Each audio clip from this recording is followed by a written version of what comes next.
Alright, here's a quick intro to the timers that run Thor. You see on the display you have two rows. The top row is a value that is in seconds, and you can see this timer is set for 0.66 seconds, so slightly more than half a second, and the one below it is set for 0.65. The bottom channel is set for 1.32 seconds. That's the amount of time that that channel will stay active when the foot pedal is pressed. So you can see that countdown. So the amount of time that it is open controls the amount of material that is dispensed.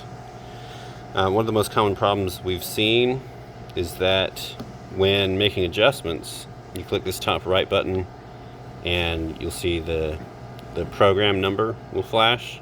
We'll never change that. It should always say P0. Hit it again and you see the OP. That means for the amount of time that it stays open.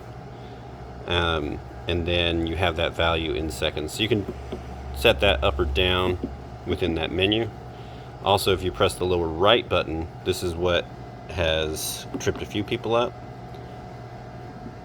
See, that decimal is now everywhere. That means that'll be open 66 seconds, which is bad.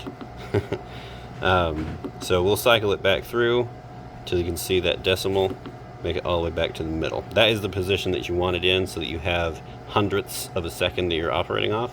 That gives you enough granularity to get an accurate measurement into the bag. Now once you've set the amount,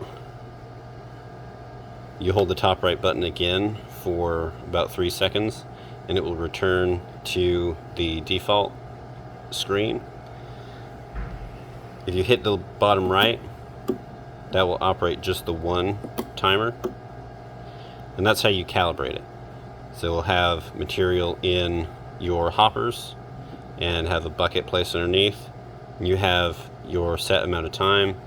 You hit this button, that will open only, in this case, the left hopper, and that will dispense that amount into your bucket. You get your weight. I would do 4 or 5 to get an average, because there is some variability. And then once you have a pretty good idea of what you're running at that time, then you go back into that settings menu, cycle all the way through to when your numbers are flashing, and then if it's too much material, you'll just set this down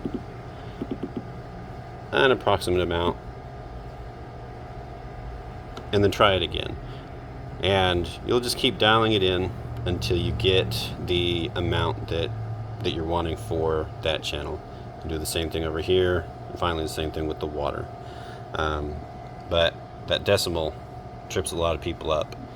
And again, settings menu, instead of going up and down, you'll hit this lower right button to cycle it through positions until it's there in the center.